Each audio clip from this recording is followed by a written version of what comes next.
You've seen it in the headlines. Goodbye, gentle parenting. Hello, F around and find out. But what does that actually mean for those of us raising toddlers today? Is the pendulum finally swinging back towards structure and common sense? That's what we're going to talk about today. So welcome back to Talking Toddlers. I'm Erin Hyer, a speech language pathologist and toddler specialist and mom with over 35 years of clinical experience supporting families just like yours. Here, we go deeper than the Instagram tips and tricks. We talk about what actually works when it comes to raising strong, connected, and confident children. Today's episode is an important one, and it's tied to a larger cultural conversation that I think every parent needs to hear. Back in February, I released a two-part series called Gentle Parenting versus Reality, and I have to say, it struck a nerve. In that series, we broke down 3 parenting philosophies making the rounds online over the last several years. First, Dr. Becky's Good Inside, then Janet Lansbury's Respectful Parenting, and third, Sarah Ockwell Smith, who started Gentle Parenting. Each of these women brings some helpful ideas to the table, especially when we look at emotional connection and respect. But I shared a few important truths when we talk about toddlers. First, toddlers don't have the emotional regulation skills that many of these approaches assume.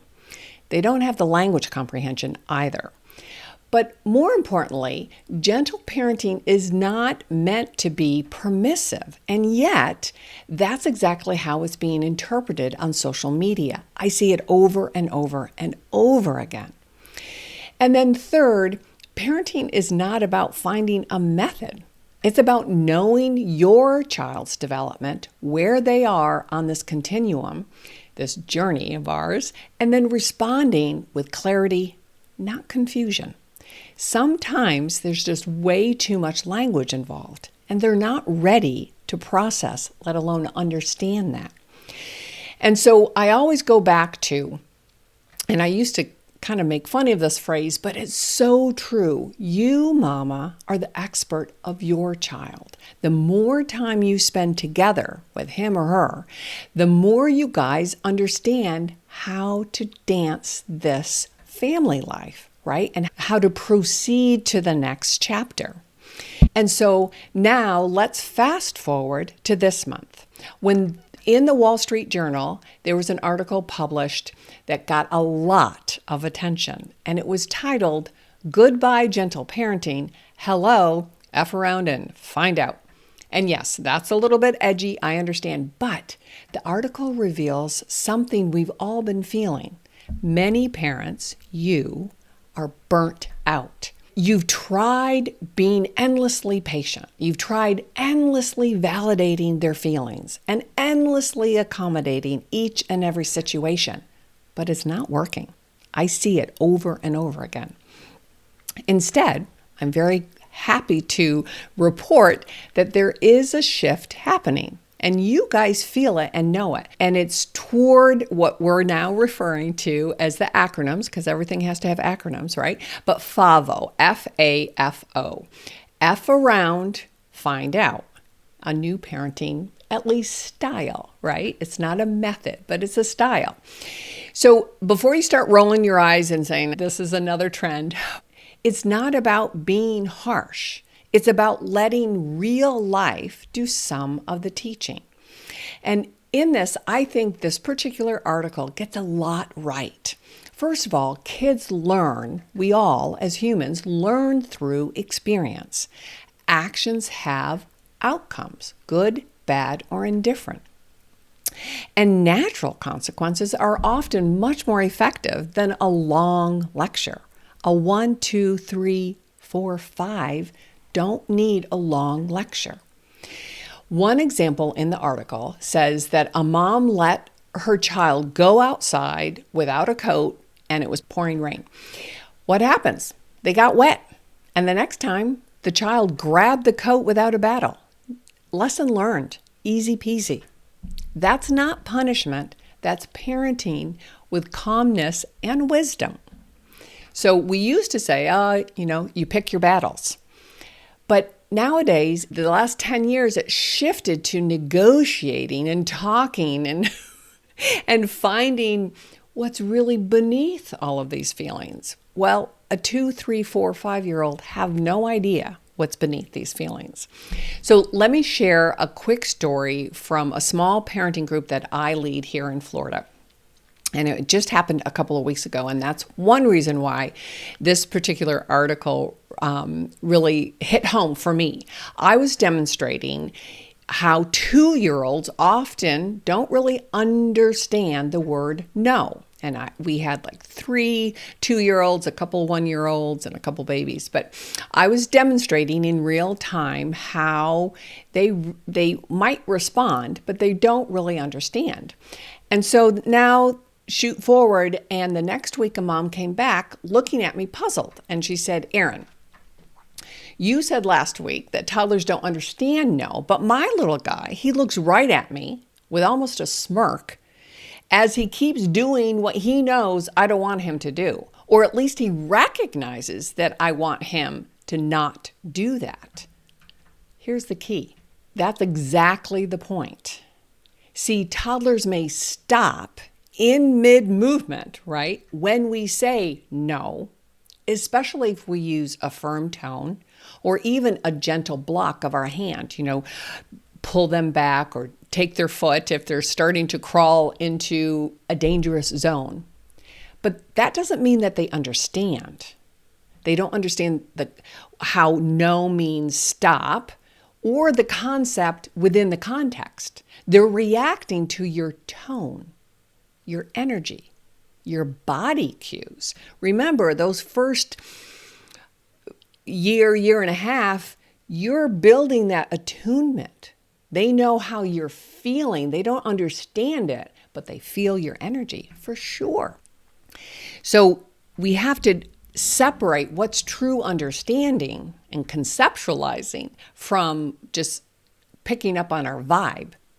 The understanding part will come later through a lot of consistent redirection and setting up those firm boundaries and helping them through trial and error. And yes, it's a bit of training. And I know the word training can feel a little harsh with our little babies, but early parenting, that's what's involved. We train our toddlers to understand what's safe and what's not safe, what's allowed and what's off limits. That doesn't mean perfection. It means consistency. It means investing the time to guide, to redirect, reinforce, all under this beautiful hug of love and appreciation.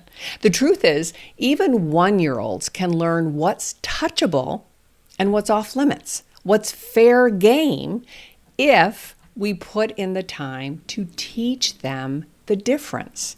They won't and don't understand why, but they quickly learn what is acceptable.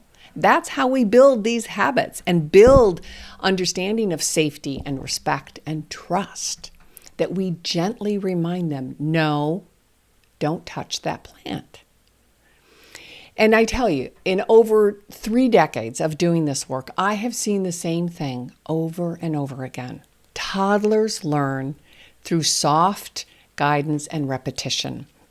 They learn best through structure, and they definitely learn through cause and effect. They don't need endless explanations. It goes over their head. They need you to be the adult in the room and to guide them of what's acceptable and what's not acceptable. And that's what the FAVO, right? F around and find out trend is really tapping into, a return to real world parenting. That's how I look at it. A parenting style that says, I love you, and because I love you, I'm not going to rescue you from every mistake you make. I'm going to let you feel the rain, lose a toy, or miss out so you learn. That's not cruel, that's character building. It's being human and understanding that, yes, I love you unconditionally, but you are not the be-all and end-all. You're important, just like all of us. And I want to keep you safe and teach you where the boundaries are. And I think it's a welcome correction to the years that we've all experienced of being overly permissive or overly theoretical, right? All of that theoretical parenting advice. It really boils down to what is developmentally appropriate. How much does a 2-year-old really understand? Yes, they're beginning to understand quite a bit. Remarkably, that 24 months ago, he just came into this world. But here's what I believe and what I've taught hundreds of families over the years.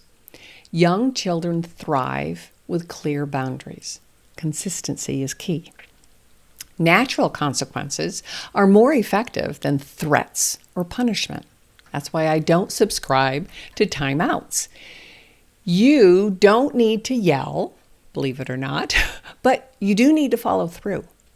If you say, if you pull that down, you have to come here in the kitchen and join me, then you have to follow through with that directive. He's not being punished or segregated.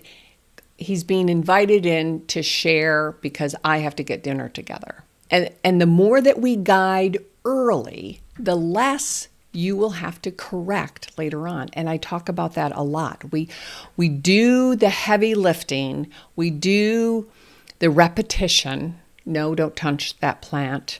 No, don't touch my glass.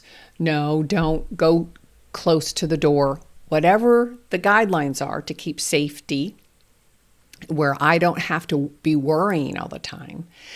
But here's the key. Gentle parenting, through all of my research, was never supposed to be that you never say no. But unfortunately, that's how it was translated and definitely being used. I think we're now at the point that we're all trying to bring it back to center, that balance, that grayness. Let's be emotionally connected with our little ones and developmentally informed. And that's what I'm trying to share with you. Where are their emotional development matching their language and cognition?